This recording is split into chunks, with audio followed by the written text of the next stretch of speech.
जय श्री कृष्णा दोस्तों, मैं संदीप बघेल आप सभी का मेरे YouTube channel maths by Sandeep में हार्दिक स्वागत करता हूं। आज हम आपको प्रतिशतता के बारे में बताएंगे। ये कुछ अच्छा कॉन्सेप्ट है। इस कॉन्सेप्ट में हम आपको बताएंगे, जैसे एक सवाल है, यदि एक आयत की लंबाई 12.5% घटा दी जाती है तो चौड़ाई में कितने प्रतिशत की वृद्धि करनी पड़ेगी जिससे कि क्षेत्रफल समान रहे। क्षेत्रफल कैसा रहे, उसका समान रहे।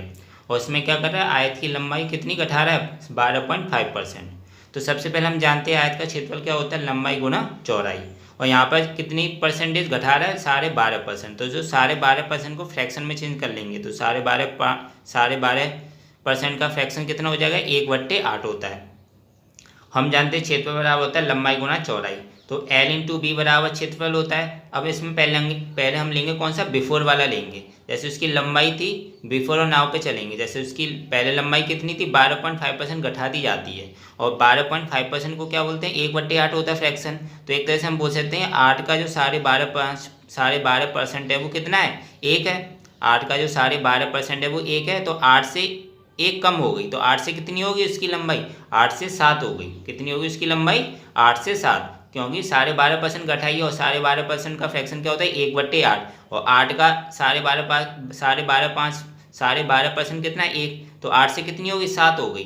तो हमें पता है कि हमें क्षेत्रफल कैसा रखना है, क्षेत्रफल समान रखना है। तो जब लंबाई 8 से 7 हुई है तो आपकी चौड़ाई 7 से 8 हो जाएगी। तभी तो 8 गुणा 7 कितना हो जाएगा, 8 7 56 चाहिए। इधर भी हमें 7 8 56 चाहिए। तो हमें जैसी लंबाई का हमें पता चल गया 8 से 7 हो रही है, तो हमें चौड़ाई क्या रखनी पड़ेगी, इसका उल्टा रखना पड़ेगा। मतलब 7 बिफोर वाली रखनी पड़ेगी और 8 कैसी, नाव वाली, जो इस टाइम आफ्टर वाली। तो 7 से 8 हो रही है, मतलब अब उसकी चौड़ाई में क्या हो रही है, 7 से 8 में तो वृद्धि हो रही है।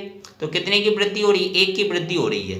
कितने की वृद्धि, तो एक तरीके से बोल सकते हैं कि उसकी शुरुआती चौड़ाई 7 थी और बाद में कितनी हो गई, 8 हो गई। और तो एक तरह से कितने की वृद्धि हुई, 1 हुई। तो 1 हम निकालेंगे 7 का कितना परसेंट है, तो 1/7 गुना 100 बराबर कितना हो जाएगा, 14.28%। तो मतलब चौड़ाई में प्रतिशत वृद्धि कितनी आ गई, 14.28%।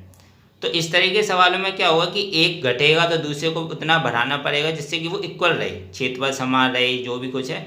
तो अब इसमें क्या था कि आयत की लंबाई 12.5% घटा दी जाती है। तो सबसे पहले हमारा काम था सारे जो 12% है उसको हमने फ्रैक्शन में बना लिया। 12.5% का फ्रैक्शन होता है 1/8। कितना होता है, 1/8। तो इस तरह से हम कह सकते हैं कि जो 8 का 12.5% है वो कितना, 1 है। तो अगर उसकी लंबाई 8 थी और इतनी घटा दी गई, कितनी, 12.5%। तो 12.5% तो 1 होता है, तो 8 में 1 घटा देंगे कितनी होगी, 7 होगी। तो उसकी लंबाई क्या होगी, 8 से 7 होगी। लेकिन बाद में बोल रहा था कि क्षेत्रफल समान रहे।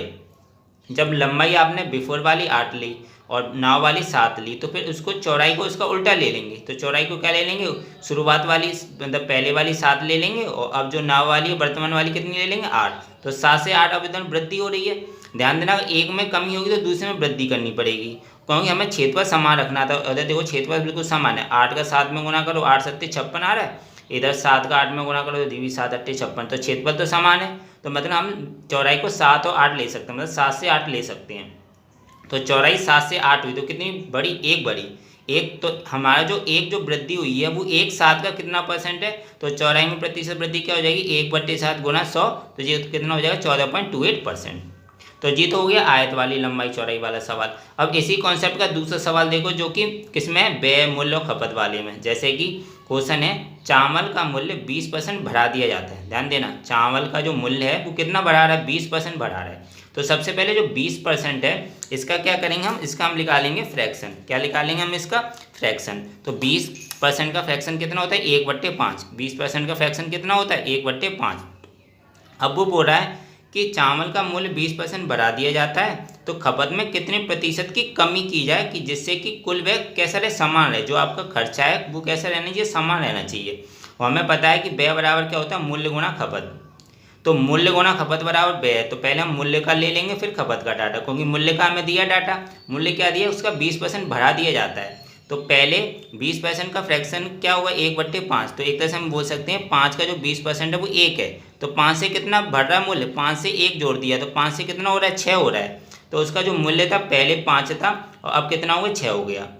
अब चूंकि उसके व्यय में कोई परिवर्तन नहीं हो रहा, तो अब इसको उल्टा ले लेंगे, खपत को 6 को इधर ले लेंगे, 5 को इधर ले लेंगे। 6 को इधर ले लिया, 5 को इधर ले लिया। तो खपत क्या था, पहले हो गया 6, अब हो गया 5, तो ऑटोमेटिक कमी हो गई। देखो जब इसमें वृद्धि होगी तो इसमें कमी होगी, और जैसे इसमें लंबाई में क्या हो रही थी, कमी हो रही थी, तो इसमें वृद्धि होगी। ध्यान रखना, कोई उल्टा हो जाता है जी। तो ऊपर 6 हो गया जी, नीचे 5 आ गया, तो अब खपत में कितनी कमी हो रही है, 1 हो रही है।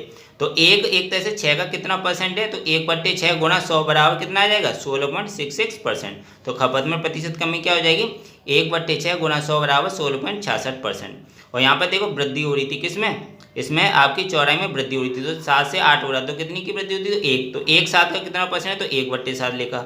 यहाँ पे कमी हो रही है, तो 1 की कमी हो, तो 1 6 का कितना परसेंट है, तो 1/6 लिखा। यहाँ पे प्रतिशत कमी हो रही थी, यहाँ पे प्रतिशत वृद्धि हो रही थी। और दोनों का गुणा करके कैसे समान आना चाहिए, तो 5 6 30, तो व्यय भी 30 था पहले, और नाव में भी देखो 6 पन्ने 30, जी भी 30 था, तो उसके व्यय में तो कोई परिवर्तन नहीं हो रहा, व्यय तो समान है उसका। तो इस तरीके एक शॉर्ट ट्रिक्स है, इस शॉर्ट ट्रिक्स का यूज़ करके आप इस तरह से प्रतिशतता वाले सवालों को आसानी से सॉल्व कर सकते हो। तो सबसे पहले हमारा काम क्या रहेगा, इसमें परसेंटेज को फ्रैक्शन में चेंज कर लो। जैसे फ्रैक्शन में चेंज कर लिएगा तो हमें संख्या ऐसी रखनी है कि दोनों को गुणा करके वो समान आना चाहिए। कैसा आना चाहिए, समान आना चाहिए। जैसे 8 7 56 जी समान हो गया, 7 8 56 जी भी समान, तो 56 इधर भी था, 56 इधर ही था, मतलब क्षेत्रफल में कोई परिवर्तन नहीं हुआ। इधर देखो खर्चा में, इधर 5 6 30, और इधर भी देखो 6 पन्ने 30, तो इधर भी खर्चे में कोई परिवर्तन नहीं हुआ, मतलब समान रहा उसका खर्चा। तो इस प्रकार हम खपत में प्रतिशत कमी भी निकाल सकते हैं, और इस चौड़ाई में प्रतिशत वृद्धि। तो काफ़ी अच्छा कॉन्सेप्ट है। तो दोस्तों आशा करता हूँ आपको ये वीडियो अच्छा लगा होगा। अगर वीडियो अच्छा लगा है तो लाइक करना बिल्कुल मत भूलें, शेयर करें ज़्यादा से ज़्यादा फ्रेंड्स फैमिली मेम्बर्स के साथ। और अभी तक अगर आप चैनल को नहीं सब्सक्राइब की हों तो चैनल को जरूर सब्सक्राइब करें, बेल आइकन दबा के और नोटिफिकेशन में रखिएगा।